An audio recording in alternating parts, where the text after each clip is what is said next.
Salam sejahtera bagi kita sekalian. Kita bersyukur kepada Tuhan oleh karena pimpinannya, sehingga kita boleh bertemu kembali di dalam mempelajari firman Tuhan. Dan kita sudah tiba pada pelajaran ke-7 dengan judul Bahasa, Teks, dan Konteks.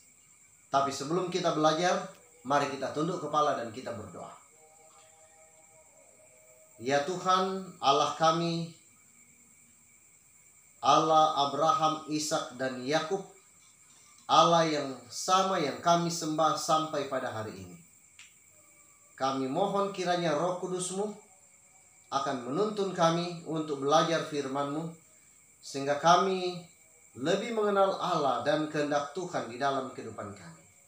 Dalam nama Yesus Kristus kami persembahkan doa ini. Amin. Bahasa, teks, dan konteks. Ayat hafalannya di dalam Ulangan 31 ayatnya yang ke-26.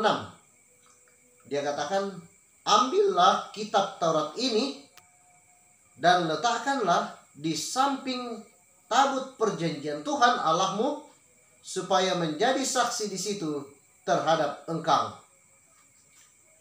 Setelah Musa selesai menulis kitab Taurat, Musa memerintahkan supaya kitab Taurat ini diletakkan di samping tabut Tuhan untuk menjadi saksi bagi bangsa Israel, atau boleh menjadi pelajaran bagi bangsa Israel pada saat itu.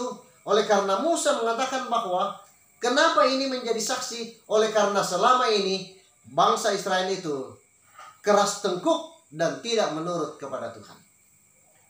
Saudara sekalian, kita bersyukur kepada Tuhan oleh karena Alkitab yang ada di tangan kita ini, menurut data dari penulis Sekolah Sabat, dia katakan bahwa Alkitab sudah ditulis lebih dari 6.000 bahasa yang digunakan di dunia ini.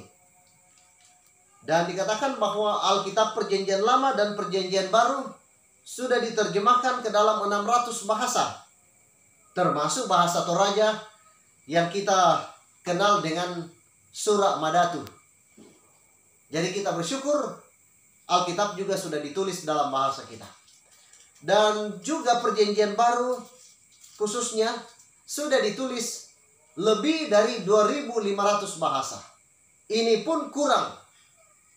Nah, diperkirakan bahwa masih ada sekitar 1,5 M, jadi 1,5 miliar manusia yang tidak memiliki Alkitab dalam bahasa mereka. Jadi, ini suatu berkat bagi saya dan saudara.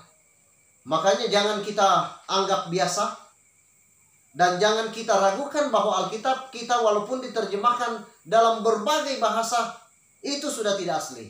Tetap asli karena Roh Kudus tetap menuntun penulis. Bahkan kita sudah pelajari bahwa mereka pun yang menafsirkan atau yang memberikan bahasa yang tepat, Roh Kudus menuntun mereka.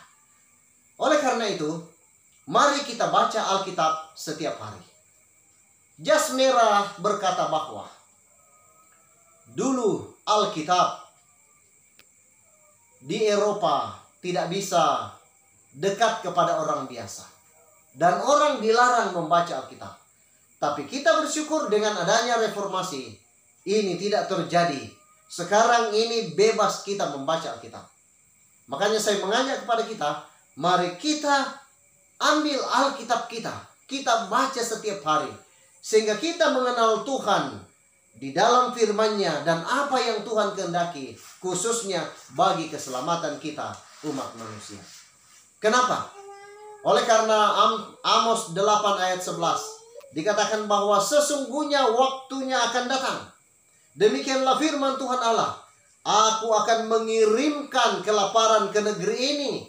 Bukan kelaparan akan makanan dan bukan kehausan akan air, melainkan akan mendengarkan firman Tuhan. Jadi selagi masih ada kesempatan untuk kita memiliki Alkitab, mari kita baca. Karena suatu saat Alkitab katakan, Nabi Amos sudah diperlihatkan bahwa akan ada waktunya orang akan lapar dan haus akan firman Allah. Dan sebelum itu terjadi, mari kita mulai belajar Alkitab dari saat sekarang ini. Kiranya kita boleh menjadi pelajar-pelajar Alkitab dan kita semakin diberkati dan menemukan kebenaran-kebenaran yang akan menuntun kita kepada hidup yang kekal itu. Tuhan kiranya memberkati. Saya bawa dalam nama Yesus. Amin. Mari kita berdoa. Bapa di surga, terima kasih. Kami bersyukur oleh karena saat ini kami telah belajar firman-Mu, mengingatkan kembali kepada kami bahwa firman Tuhan telah ditulis dalam bahasa manusia yang kami mengerti untuk kami menemukan kebenaran firman-Mu. Biarlah kami semua boleh menemukan kebenaran-kebenaran firman Tuhan, terlebih khusus untuk menuntun kami memperoleh hidup yang kekal. Terima kasih Bapa. Ini doa kami dalam nama Yesus Kristus Juru Selamat kami. Kami persembahkan doa ini. Haleluya. Amin.